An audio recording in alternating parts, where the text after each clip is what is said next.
a daily personal development podcast that focuses on science-backed, actionable steps towards your best year ever. Hi, I'm Santa, your host. Today we're continuing with our new series on one of my favorite poets, Henry Wadsworth Longfellow. Today we're going to take a closer look at a Psalm of Life. It was first published back in 1838, and it reflects Longfellow's thoughts on living life as he asserts that the soul is eternal and the things we've done in life will endure after we're gone. He specifically calls out thinking that death is the end goal.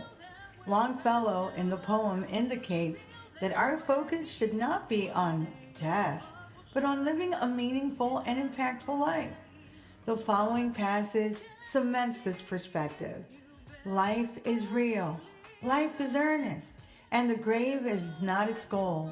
Dust thou art, to dust returnest, was not spoken of the soul. A passage in the Old Testament Bible confirms Longfellow's assertion, and it's as follows. Ecclesiastes 12:7. And the dust returns to the ground it came from, and the spirit soul returns to God who gave it. Of course, from a scientific perspective, the concept of the soul cannot be proven nor disproven, which is, of course, the basis of the scientific method. Anything that can be proven can be disproven. Therefore, it is not an area that science can really chime in. However, psychology is considered the study of the soul. Did you know that? Psych is derived from a Greek root word, and it literally means soul. And ology, logos, so soul and logos. Throughout history, there have been numerous theories about the soul. In Greek philosophy, Plato believed in the immortal soul that exists before and after human life, which is the basis of his theory of forms. The soul originates from the perfect world of forms. In his dialogue, Phaedo, he argues that the soul is the essence of a person's rational and moral life, and it's trapped in our bodies. Aristotle believed the body and soul were inseparable, which is hylomorphism. However, unlike Plato, Aristotle did not believe in the immortality of the individual soul. And then Descartes proposed a dualistic theory where the mind or soul and body are distinct and separate entities. In his famous dictum, cogito ergo sum, which is I think therefore I am, he argues for a rational soul that is non-material and independent of the body. Immanuel Kant, which is one of my favorite philosophers of all time, suggested that the soul's immortality is necessary for practical reasoning. He believed in moral laws inherent to human nature and argued that the soul's existence and immortality are required for moral duty and the ultimate realization of justice. Feeling that death is the ultimate end, which Longfellow passionately disavows, can lead some towards nihilism, which is the belief that life lacks meaning, value, or even purpose. This existential stance can lead to negative outcomes for a person's overall health. Allow me to explain. There is a strong correlation between existential nihilism and depression. As Longfellow asserted, it is important to live a life of meaning, which will in turn keep us hopeful and energized. This sentiment is especially pronounced when we read Longfellow's following passage. Lives of great men all remind us we can make our lives sublime.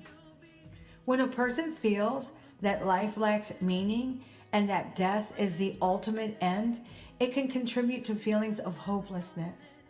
Cultural beliefs, values, self-esteem, and faith can give life meaning if you're willing to explore the mentioned areas in your life. Not living a life with purpose can lead to anhedonia, the inability to feel pleasure, and apathy, lack of interest or concern, both common psychological responses to nihilistic beliefs.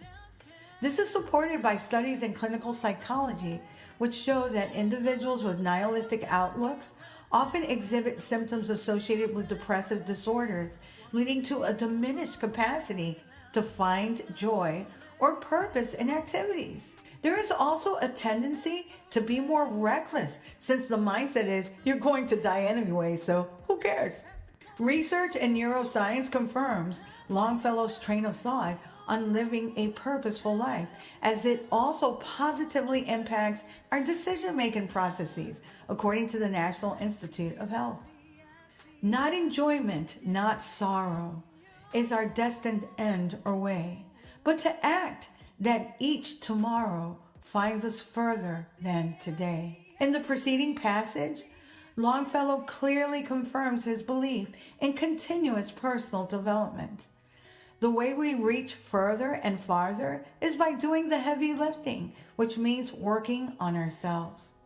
When you adopt a legacy mindset, like what Longfellow asserts in the following passages, you live a life of meaning and impact. And departing leave behind us footprints in the sand of time, footprints that perhaps another sailing over life's solemn remain, a forlorn and shipwrecked brother, seeing shall take heart again. A legacy mindset is centered around living authentically and potentially favorably impacting others.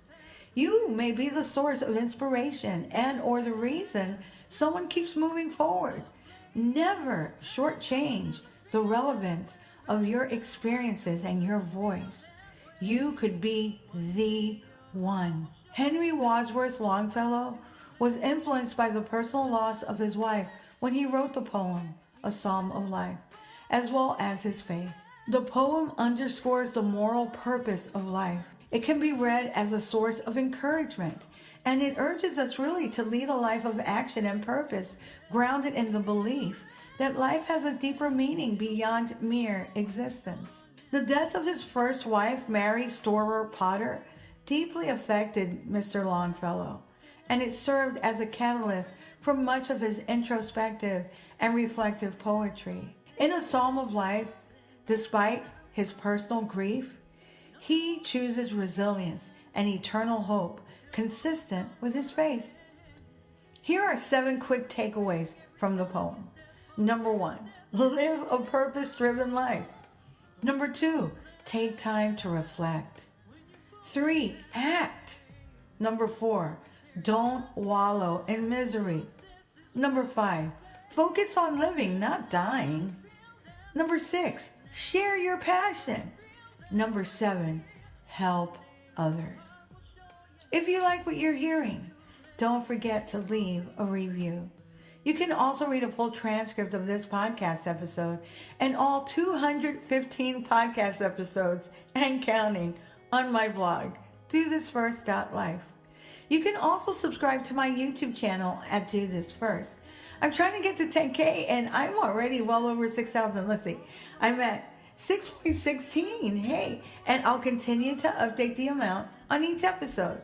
I also urge you to sign up for my new weekly newsletter, which will help you get your week started on a positive note, and updates on the latest news and research on brain health, and coaching, books, merch, and my public speaking engagements as they become available. Tomorrow, we'll continue with our 10-part series on the poet Henry Wadsworth Longfellow. Till tomorrow. Moving past the rain.